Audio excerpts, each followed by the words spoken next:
হীন রাজনৈতিক স্বার্থে ধর্মীয় ব্যাখ্যার কারণে সমাজে যাতে বিশৃঙ্খলা সৃষ্টি না হয় এ বিষয়ে আলেম সমাজকে সতর্ক থাকার আহ্বান জানিয়েছেন বিএনপির ভারপ্রাপ্ত চেয়ারম্যান তারেক রহমান।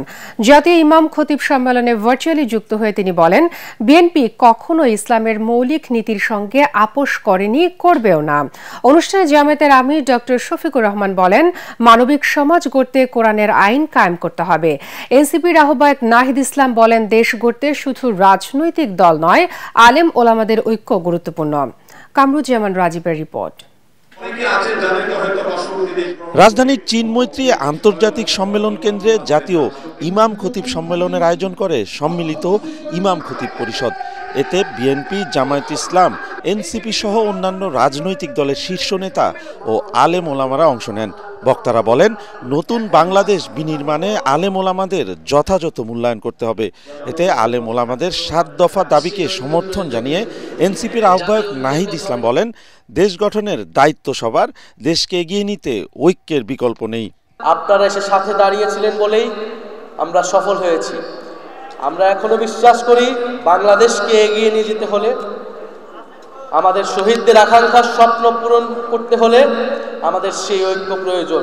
এ সময় জামায়াতের আমির ডাক্তার শফিকুর রহমান বলেন, আলেম সমাজ কারো করুণার পাত্র নয়, তাদের পূর্ণ মর্যাদা নিশ্চিত করতে হবে। এই দেশে আইন চলবে কোরআনের মতবাদে ইনশাআল্লাহ। কোরআন শুধু মানুষের সম্মানের গ্যারান্টি দেয় নাই, অধিকারের ওয়ারেন্টি দেয় নাই, কোরআন সমস্ত মখলুকাতের অধিকারের ওয়ারেন্টি দিয়েছে। সম্মেলনে লন্ডন থেকে ভার্চুয়ালি যোগ দেন বিএনপির ভারপ্রাপ্ত চেয়ারম্যান তারেক রহমান। প্রধান অতিথির বক্তব্যে তিনি বলেন, বিএনপি সবসময় ইসলামী মূল্যবোধের আলোকে রাষ্ট্র ব্যবস্থার পক্ষে। ধর্মের বিধিবিধান নিয়ে মতবিরোধ যাতে অনৈক্য সৃষ্টির কারণ না হয় সেদিকে সতর্ক থাকার আহ্বান জানান তিনি। বিএনপি কখনোই ইসলামের মূলনীতি কিংবা মৌলিক বিশ্বাসের সঙ্গে আপোষ করেনি, ইনশাল্লাহ ভবিষ্যতেও করবে না। ধর্মীয় ইস্যু নিয়ে বিরোধ কিংবা ভিন্ন মত অথবা হীন দলীয় রাজনৈতিক স্বার্থে ধর্মীয় বিধানের উদ্দেশ্যমূলক ব্যাখ্যা কখনো কখনো সমাজে অস্থিরতা সৃষ্টির কারণ হয়ে ওঠে।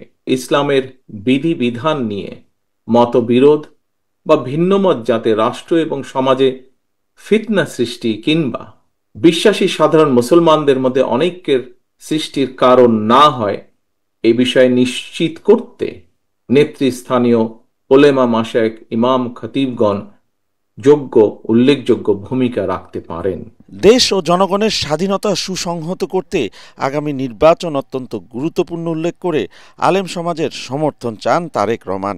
দীর্ঘ ১.৫ দশকের তাবেদারি শাসন শোষণের মাধ্যমে আরও একবার প্রমাণিত হয়েছে, ঈমান, ইসলাম এবং দেশের স্বাধীনতা সার্বভৌমত্ব রক্ষা করতে হলে আমাদের ঐক্যের বিকল্প নেই।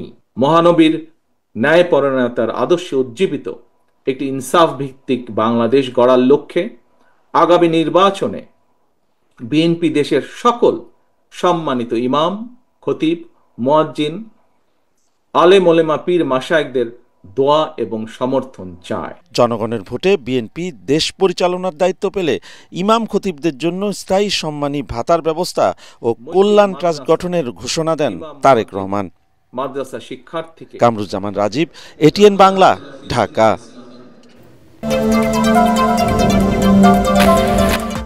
অতীতের মিত্র দুটি রাজনৈতিক দল ভাগ বাটোয়ারার ভিত্তিতে নির্বাচন করতে চায় বলে মন্তব্য করেছেন এনসিপির আহ্বায়ক নাহিদ ইসলাম। আবু সাইদ কনভেনশন হলের সংবাদ সম্মেলনে নির্বাচনের লেভেল প্লেইং ফিল্ড নিয়েও উদ্বেগ প্রকাশ করেন তিনি। নাহিদ বলেন, একটি আসন না পেলেও নীতি আদর্শের বাইরে কোনো দলের সাথে জোট করবে না এনসিপি। এ সময় দলটির মুখ্য সমন্বয়ক নাসিরউদ্দিন পাটোয়ারি বলেন, নির্বাচন কমিশন এখনও এনসিপির মার্কা শাপলা কোলে ডিজাইন দেয়নি, যার জন্য নির্বাচনী মাঠে নামতে বাধার সম্মুখীন হচ্ছেন তারা। রিপোর্ট মুশফিকুর রহমানের। রাজধানীর মিন্টু রোডে আবু সাইদ কনভেনশনে শাপলাকলি প্রতীকে মনোনয়ন প্রত্যাশীদের সাথে মতবিনিময় ও সাক্ষাৎকার নেন এনসিপির নেতারা। আমাদের নির্বাচনী ইস্তিহার, আমাদের যে সকল দাবি রয়েছে। পরে সংবাদ সম্মেলনে দলটির নেতারা বলেন, রাজনীতি যাতে কিছু পরিবারের সদস্যের মাঝে আটকে না থাকে, এজন্য সারা দেশে এনসিপি মনোনয়ন উন্মুক্ত করে দিয়েছে। যারা এলাকার গডফাদার, সন্ত্রাসী, চাঁদাবাজ, ওনারাই এমপি হয়, ওনারাই নেতা হয়। যারা সৎ মানুষ, যারা যোগ্য মানুষ, ওনারা কখনো রাজনীতিতে জায়গা করতে পারেন না, ওনারা কখনো এমপি হতে পারেন না, এই ধারণাটা আমরা ভাঙবো। কার রাজনৈতিক ব্যাকগ্রাউন্ড কত বড় ছিল এগুলোর দিকে না তাকিয়ে জনমুখী যারা নেতৃত্ব রয়েছেন তারা তরুণ প্রজন্মের প্রতিনিধি হলেও তাদেরকে সামনে রেখে তাদের উপরে আস্থা রেখে ব্যালট বিপ্লবের মধ্য দিয়ে আগামী সংসদে পাঠাবেন, সেই লক্ষ্যেই আমরা জাতীয় নাগরিক পার্টি এনসিপি কাজ করে যাচ্ছি। এ সময় দলের মুখ্য সমন্বয়ক নাসির উদ্দিন পাটোয়ারি বলেন, নির্বাচনী প্রচারণায় হামলা ও হুমকির শিকার হচ্ছে দলের প্রার্থীরা। শেষ পর্যন্ত বৃহত্তর স্বার্থে দেশের পরিস্থিতি বিবেচনায় আমরা শাপলাকলি মার্কা নিয়েছিলাম, কিন্তু এখন পর্যন্ত ইলেকশন কমিশন থেকে আমরা আমাদের শাপলাকলির যে ডিজাইনটা এটা এখনো পাইনি, ফলত আমরা নির্বাচনী প্রচারণার কাজে নামতে পারছি না। ভবিষ্যতে যেই নির্বাচনী মাঠে আমরা নামবো সেই মাঠে আমরা হুমকি পাচ্ছি এখন যে সকল প্রশাসনকে এক দলের আন্ডারে নিয়ে যেতে হবে। এনসিপির আহ্বায়ক নাহিদ ইসলাম বলেন, এককভাবেই 300 আসনে প্রার্থী দেবে এনসিপি। খুবই উদ্বেগ জানাচ্ছি যে নির্বাচনের জন্য যেই লেভেল প্লেইং ফিল্ড থাকার কথা সেই ধরনের লেভেল প্লেইং ফিল্ড কিন্তু আমরা দেখতে পাচ্ছি না। সরকার এবং প্রশাসনকে যে শক্ত অবস্থানে থাকা প্রয়োজন সেটা আমাদের কাছে মনে হচ্ছে না। এই দলগুলো এখন মুখোমুখি দাঁড়িয়েছে, একসময় তারা বন্ধু ছিল, তারা কিন্তু একটা চক্রান্ত করছে। এই নির্বাচনকে একটা ভাগবাটোয়ারা, একটা সাজানো নির্বাচন, একটা সমঝোতার নির্বাচনে করার পরিকল্পনা করছে এবং এই ধরনের একটি নির্বাচন হলে গণ অভ্যুত্থানের মধ্য দিয়ে বাংলাদেশের যে নতুন রাজনৈতিক আকাঙ্ক্ষা তৈরি হয়েছে সেটা কিন্তু ব্যর্থ হবে। যোগ্য, সৎ ও নতুন প্রার্থীদের নিয়ে আগামী সংসদ নির্বাচনে চমক দেখানোর আশাবাদ ব্যক্ত করেন দলের শীর্ষ নেতারা। মুশফিক রহমান, এটিএন বাংলা, ঢাকা। দেশের আইন শৃঙ্খলা রক্ষা এবং সুষ্ঠু ভোট আয়োজনে সেনাবাহিনী নির্বাচন কমিশনকে সর্বাত্মক সহযোগিতা করবে বলে জানিয়েছেন সেনাপ্রধান জেনারেল ওয়াকারুজ্জামান। ঢাকা সেনানিবাসের সদর দফতরে আয়োজিত এক অনুষ্ঠানে বীরত্বপূর্ণ ভূমিকা ও বাহিনীতে অসামান্য অবদানের জন্য 64 সেনা সদস্যকে পদক এবং 75 মুক্তিযোদ্ধা পরিবারকে সম্মাননা প্রদান অনুষ্ঠানে সেনাপ্রধানের কথা বলেন। জিএম তসলিমের রিপোর্ট।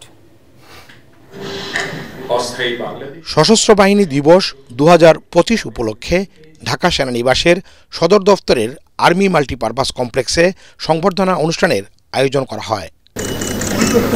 এ সময় সেনাপ্রধান বাহিনীর বীর মুক্তিযোদ্ধা ও তাদের নিকটাত্মীয়দের সংবর্ধনা প্রদান করেন। একই সঙ্গে গত 2 বছর নানা অবদানের জন্য 9 জনকে সেনাবাহিনী পদক, 17 জনকে অসামান্য সেবা পদক এবং 38 সেনা সদস্যকে বিশিষ্ট সেবা পদক প্রদান করা হয়। অনুষ্ঠানে সেনাপ্রধান বলেন, মুক্তিযোদ্ধাদের দেখানো পথ অনুসরণ করে দেশের স্বার্থে ও মানুষের কল্যাণে কাজ করে যাবে সেনাবাহিনী। মহান স্বাধীনতা যুদ্ধে যারা মুক্তিযোদ্ধা, আপনাদের আত্মত্যাগের মাধ্যমে আমরা পেয়েছি আজকে আমাদের এই শ্রেষ্ঠ অর্জন স্বাধীনতা। আপনারা জাতির শ্রেষ্ঠ সন্তান। দেশের স্বাধীনতা রক্ষায় আপনাদের দেখানো পথ অনুসরণ করে আমরা পথ চলছি। বাংলাদেশ সেনাবাহিনী আজকে কেবল তার নিজস্ব প্রশিক্ষণ কার্যক্রমের মধ্যেই সীমাবদ্ধ নেই, বরং বিভিন্ন সামাজিক ও জাতির গঠনমূলক কার্যক্রমে অংশগ্রহণ করে প্রত্যক্ষ ও পরোক্ষভাবে বেসামরিক প্রশাসনকে সহযোগিতা করে যাচ্ছে। আমরা সামনে একটা নির্বাচনের দিকে যাচ্ছি, সেই নির্বাচনে আমরা যথাযথভাবে ইনশাআল্লাহ সরকারকে সর্বতভাবে সহযোগিতা করব, নির্বাচন কমিশনকে সহযোগিতা করব, যেন আমরা সুন্দর একটা নির্বাচন পেতে পারি। অনুষ্ঠানে 3 ক্যাটাগরিতে 3 জনকে মরণোত্তর সেনাবাহিনী পদক সহ মোট 64 সেনা সদস্যকে পদক দেওয়া হয়। GM Taslim, ATN Bangla, Dhaka.